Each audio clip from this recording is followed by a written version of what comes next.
Today I'm going to show you how to make this really easy twice cooked cabbage with sour cream and bacon. So you're going to need 4 slices of bacon, which we're going to cut in strips. If you want the closest thing in Australia to an American style bacon, use streaky bacon, but use your favorite bacon, that's just fine. Then you'll need 2 teaspoons of olive oil, or you may have enough bacon fat that you can just use that, it's up to you. A quarter of a yellow onion, which we're going to mince finely. 1 large cabbage, they suggest about 1 kilo or 2 pounds. This is a pretty big one, we'll see how we go. And then we're going to cut the core out of that and cut it into thin strips. We'll need a ½ teaspoon of sweet paprika, salt and pepper to taste, 1 cup of sour cream, please use full fat, and 3/4 a cup of shredded cheese. Now it suggests mozzarella. I've got cheddar, use whatever you like. Okay, so you're going to want to preheat your oven, 375 Fahrenheit or about 190 Celsius, and then we're going to start slicing our bacon. So just into small bite-sized pieces.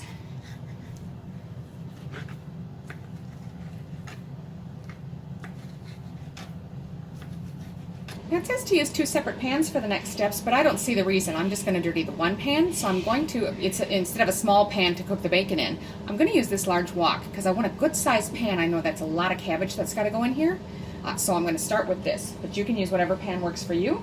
I'm going to start, I've got it heated up, and we're just going to add the bacon.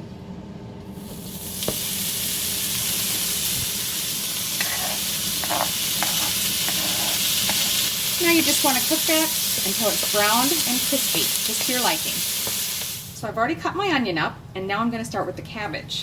Now just be careful with these, it's really big and it can roll around and get out of your way. You want to cut the core out first, and I usually just take a really good solid knife.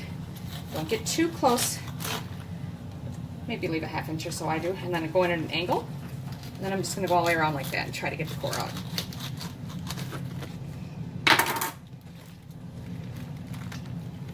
Now if it doesn't pop loose in any one spot, you can see I haven't quite cut through there.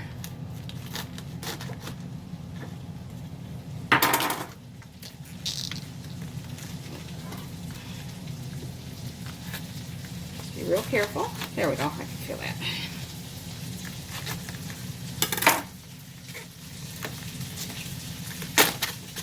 There we go, core is out. Okay, next I've cut it in half, and now I can just go back in smaller sections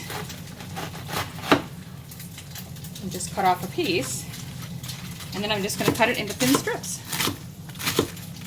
Do that with the whole thing.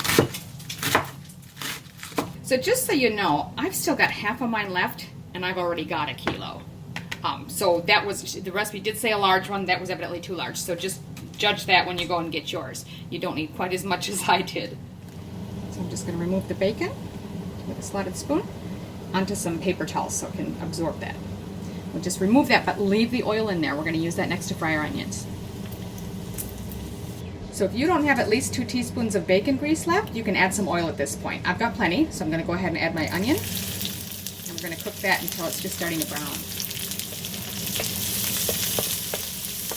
Alright, as you can see, we're just starting to get some brown edges on some of those, so it's barely starting to brown. That's what we wanted. Now we're going to add the cabbage in and season it.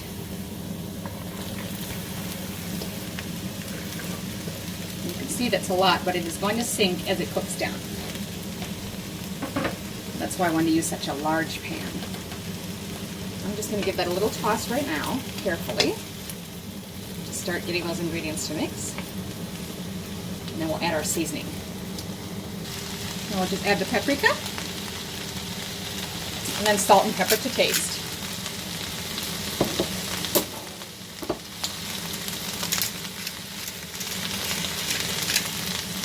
Now we're just going to keep carefully stirring it until it starts to cook down a little bit. We only want to cook it about halfway to our desired tenderness because it's going in the oven. Okay, so I've sampled that, and it's just about where I want it. It's still a little bit tender to the bite, but not much. So now I'm going to go ahead and add the bacon back in. Stir that to combine, and just cook it for another couple of minutes to mingle the flavors. Okay, so next you're going to want to take your large casserole dish and spray it like I've done here with nonstick spray. We're going to go ahead and transfer the cabbage mixture over to the pan. As you can see, it all did fit, and I've got room to spare, which is great, because now we're going to add our next 2 toppings. Start with the sour cream.